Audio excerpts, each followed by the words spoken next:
بسم اللہ الرحمن الرحیم۔ اس رات کے حوالے سے بہت ساری چیزیں ہمارے معاشرے میں مشہور ہیں جن پر عمل بھی کیا جاتا ہے۔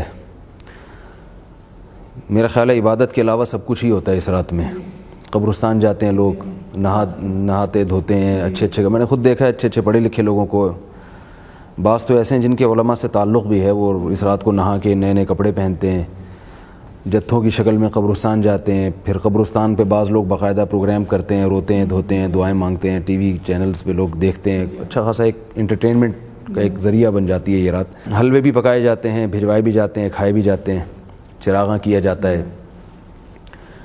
تو میں ایک نمبر کو میں انشاءاللہ ترتیب سے بتاؤں گا، تاکہ کیونکہ یہ موضوع بہت زیادہ لوگ اس میں دلچسپی لیتے ہیں اور کالز بہت آتی ہیں لوگوں کی اس حوالے سے، اور بہت افراط و تفریط کا ایک ماحول بنا ہوتا ہے ہمارے ہاں۔ لیکن روایات کثرت سے بہت ہیں، اگرچہ ضعیف روایات ہیں، کچھ تو موضوع من گھڑت روایتیں ہم ان کو نکال دیتے ہیں، کچھ ضعیف روایتیں۔ تو محدثین کا ایک اصول ہے کہ اگر ضعیف روایتیں جو بالکل ہی بہت زیادہ جن میں ضعف نہ ہو، ان کی کثرت اگر ہوگی تو وہ روایت درجہ حسن تک پہنچ جائے گی، اور حسن حدیث بھی مقبول ہوتی ہے۔ تو ایک تو اس وجہ سے اس کی فضیلت میں جان پڑ جاتی ہے کہ روایات کثرت سے ہیں۔ دوسرا، بعض ائمہ سے اس کی فضیلت منقول ہے جو مجتہدین تھے، جیسے امام شافعی رحمہ اللہ تعالیٰ، تو ان سے اس کی فضیلت منقول ہے۔ تو اس لیے یہ کہنا کہ بالکل اس کی سرے سے کوئی فضیلت ہی نہیں ہے، یہ بات ذرا کمزور ہے۔ البتہ میں یہ حقیقت آپ کے سامنے ضرور بتاؤں گا کہ اس کی فضیلت پر علماء کا اتفاق نہیں ہے، یعنی دونوں طرف علماء ہیں۔ اگرچہ جمہور اس کی فضیلت کے قائل ہیں، لیکن بعض ایسے علماء بھی ہیں جن کا اس امت میں بڑا مقام تھا، انہوں نے اس کی فضیلت کا بالکل ہی انکار کیا ہے۔ مگر بہرحال جمہور کا مذہب اس میں دلائل کے لحاظ سے قوی ہے، کیونکہ روایات کی کثرت درجہ حسن تک پہنچا دیتی ہے، اور یہ محدثین کا ایک اصول ہے، اور اس کا بلا وجہ انکار کرنا یہ درست نہیں ہے۔ لیکن ایک اہم بات یہ کہ یہ بھی یاد رکھیں کہ دو طرح کی روایات ہیں، جن میں ایک میں تو اس روایت کی فضیلت وارد ہوئی ہے، اور ایک میں عبادت کی فضیلت وارد ہوئی ہے۔ تو یہ خوب ذہن میں اچھی طرح سمجھ لینا چاہیے کہ کسی دن یا کسی رات کی فضیلت سے اس میں عبادت کی فضیلت ثابت نہیں ہوتی۔ عبادت کی فضیلت کے لیے الگ سے دلائل چاہیے ہوتے ہیں۔ جمعے کی رات کی فضیلت ہے کیونکہ جمعے کا دن مقدس ہے، لیکن اس میں عبادت کی فضیلت نہیں ہے۔ آپ صلی اللہ علیہ وسلم نے فرمایا لا تختصوا لیلۃ الجمعۃ بصلاۃ ولا یوم الجمعۃ بصیام۔ جمعے کی رات کو نماز کے ساتھ خاص مت کرو، یعنی کوئی اضافی فضیلت نہیں ہے جمعے کی رات میں، حالانکہ جمعے کی رات فضیلت والی رات ہے، کیونکہ جمعے کا دن، رات تو دن کے تابع ہوتی ہے نا، جب جمعے کا دن بڑا ہے تو رات کیوں بڑی نہیں ہوگی؟ تو 15 شعبان کی رات کے جو فضائل احادیث میں وارد ہوئے ہیں، جن احادیث میں صرف فضائل وارد ہوئے ہیں، تو ان احادیث سے یہ ثابت نہیں ہوتا کہ اس میں عبادت کی بھی فضیلت ہے۔ عبادت کی فضیلت ان روایات سے ہوگی جن میں الگ سے عبادت کی فضیلت ہے، جو کہ جمہور کا مذہب ہے کہ عبادت کی الگ سے فضیلت ہے اس رات میں۔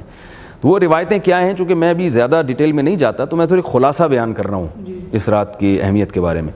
اچھا، یعنی رات کی فضیلت تو جیسے آپ نے تھوڑا سا واضح بھی کیا، اس کو میں چاہوں گا تھوڑا سا آپ واضح کر دیں۔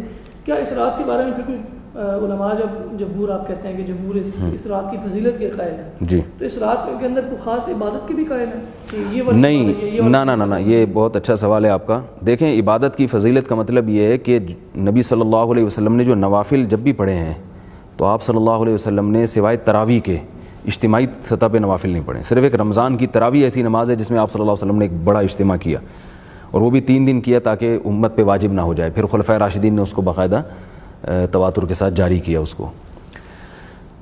اس کے علاوہ جو نوافل ہیں نا، چاہے وہ لیلۃ القدر ہو، چاہے وہ 15 شعبان کی رات ہو، یا ویسے آپ تہجد پڑھتے ہیں، اس میں اجتماعیت نہیں ہے، انفرادی ہے وہ۔ مسجدوں میں جتھے بنا کے جانا، اعلان کرنا آ جائیں مسجدوں میں آپ لوگ نماز پڑھیں، یہ والی نماز ہوگی یا اس طریقے سے ہوگی، یہ سب اعمال بدعت ہیں، اسلاف میں اس کا کوئی ثبوت نہیں ملتا۔ تو نہ تو ایک تو یہ کہ اجتماعی سطح پہ عبادت نہیں ہے، نمبر 2 مخصوص قسم کی کوئی عبادت نہیں ہے۔ کوئی بات نہیں۔ اور اس رات کو یعنی عام طور پہ تو لوگوں کا یہ خیال ہوتا ہے کہ اگر ایک آدمی اکیلا ہے، گھر میں ہے، تو وہ اس طرح عبادت نہیں کر سکے گا۔ وہ اس طرح کرتے ہیں کہ یا کوئی محفل قرات رکھ لیتے ہیں، یا محفل نعت کا کوئی پروگرام رکھ لیتے ہیں، یا علماء کا واعظ والا بیان رکھ لیتے ہیں۔ تو یہ اس حوالے سے آپ کا کیا کہنا ہے؟ دیکھیں، جب شریعت نے ہمیں کسی رات میں عبادت کی فضیلت بتائی کہ عبادت کرو، تو اس میں پھر عبادت کرنی چاہیے نا۔ اس میں محفلیں لگانا، چاہے محفل قرات ہی کیوں نہ ہو، ٹھیک ہے، محفل قرات اچھی چیز ہے، محفل نعت اچھی چیز ہے، عام دنوں میں کریں آپ، لیکن جب عبادت کا حکم ہمیں دیا جا رہا ہے تو عبادت سے نماز، دعا، تلاوت، جو انفرادی تلاوت ہے، اس میں وقت لگانا چاہیے. محفل قرات منانا اس رات میں یا نعتوں کا پروگرام رکھنا، تو اس سے یہ اسلاف کے طریقے کے خلاف ہے. عبادت کا جب ہمیں حکم دیا گیا تو اس کا مطلب ہے نماز، روزہ یا انفرادی تلاوت آپ کریں یا دعاؤں میں دل لگائیں تاکہ آپ کی توجہ کچھ اللہ کی طرف ہو. عبادت کا تو یہ مطلب ہوتا ہے نا.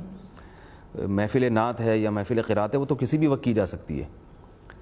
تو نقصان یہ ہوتا ہے کہ لوگوں کی ایک توجہ ہوتی ہے، چلو جی مبارک رات ہے ہم عبادت کریں گے تو اس میں ہمیں ثواب زیادہ ملے گا.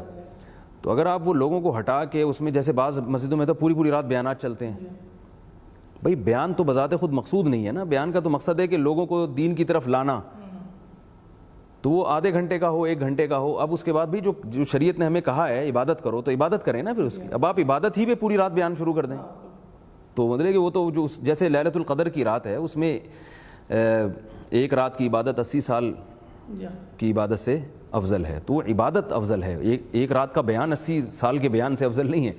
یہ محفل قرات 80 سال کی قرات کی محفلوں سے افضل نہیں ہے. وہ عبادت کا ذکر ہے اس میں. تو عبادت میں دل لگانا چاہیے. ایک اور اس میں یہ ہوتا ہے کہ یہ کہا جاتا ہے کہ اس میں قرآن مجید کا نزول ہوا ہے.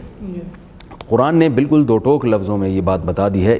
2 آیتیں قرآن کی آپ کے سامنے پڑھوں گا، بلکہ 3 آیتیں میں. ایک تو ایک شہر رمضان الذی انزل فیہ القرآن، فرمایا قرآن کا نزول رمضان میں ہوا ہے. دوسرا سورہ دخان میں ہے انا انزلناہ فی لیلۃ مبارکۃ، ہم نے اس قرآن کو لیلۃ مبارکہ میں نازل کیا. تیسری سورہ قدر میں ہے انا انزلناہ فی لیلۃ القدر، ہم نے اس قرآن کو لیلۃ القدر میں نازل کیا. ان تینوں آیتوں کو ملائیں تو بالکل بے غبار طریقے سے یہ بات سامنے آتی ہے کہ قرآن کا نزول لیلۃ القدر میں ہوا ہے. اگرچہ بعض حضرات نے تطبیق کی کوشش کی ہے کہ آسمان دنیا تک لیلۃ القدر میں آیا اور پھر شب برات میں، یا جس کو لیلۃ البرات کہا جاتا ہے، اس میں جناب 15 شعبان. یہ تکلف ہے. تو ہم قرآن کو اپنے ظاہر سے کیوں پھیریں جبکہ ہمارے پاس کوئی اس کے خلاف کوئی صحیح روایت بھی نہیں ہے. 15 شعبان میں جو قرآن کے نازل ہونے کے دلائل ہیں وہ بہت کمزور ہیں. وہ ایک صحیح حدیث بھی نہیں ہے جس میں آتا ہو کہ 15 شعبان میں قرآن کا نزول ہوا ہے. میسج ٹی وی کی نشریات دیکھنے کے لیے اپنے کیبل آپریٹر سے کہہ کر میسج ٹی وی کو اپنی کیبل پر چلوائیں یا satellite dish per tune in کریں. آپ کا اپنا میسج ٹی وی.